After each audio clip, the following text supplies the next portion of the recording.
అభిషేకం చేసేది దేవుడికి, నేను దేవుణ్ణి కాను. నేను మీ తమ్ముణ్ణి, నేను మీ తమ్ముణ్ణో, నేను మీ అన్ననో, నేను ఒక నటుడిని. దయచేసి నన్ను దేవుణ్ణి చేయొద్దు. కాకపోతే ఒక్కటి, మీ అభిమానాన్ని నేను కాదన్ను, కానీ అదే పాల ప్యాకెట్ ఒక అనాథ శరణాలయంలో ఉండే పిల్లలకి పెడితే నేను ఇంకా ఆనందపడతాను. ప్లీజ్ దయచేసి మీ అందరికీ నా మాటగా ఒక్కసారి వేడుకుంటున్నాను. ఈ ప్రయత్నంలో నేనేదో చాలా గొప్పవాడిని, నాకు నా అభిమానులు పాలాభిషేకం అని చెప్తే ప్రయత్నం ఆలోచిస్తారా? ఆలోచించండి, నాకు అనవసరం. కానీ నేను మిమ్మల్ని వేడుకునేది ఏంటంటే, అదే పాలు నా ఫోటో మీద చల్లే కంటే అదే పాలు తీసుకెళ్లి అనాథ శరణాలయంలో, ఎందుకంటే గర్భిణీ స్త్రీలు, చిన్న చిన్న పిల్లలు పోషక ఆహారాలు లేకుండా ఈ రోజు మాడి మలమలలాడిపోతున్న పరిస్థితి మన భారతదేశంలో కనిపిస్తుంది. దయచేసి మీరందరూ ఆ పాలేదో వాళ్ళకి తీసుకెళ్లి ఒక పూట భోజనంగా ఇచ్చడానికి చాలా ఆనందపడతాను.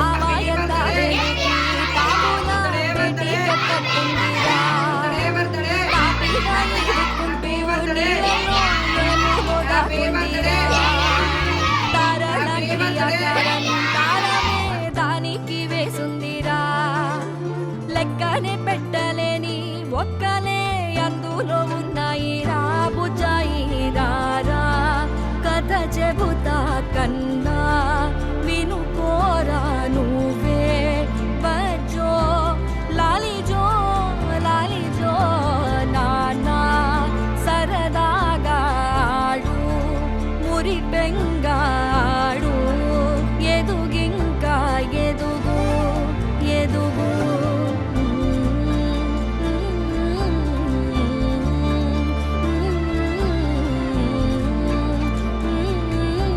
లాలిజో లాలిజో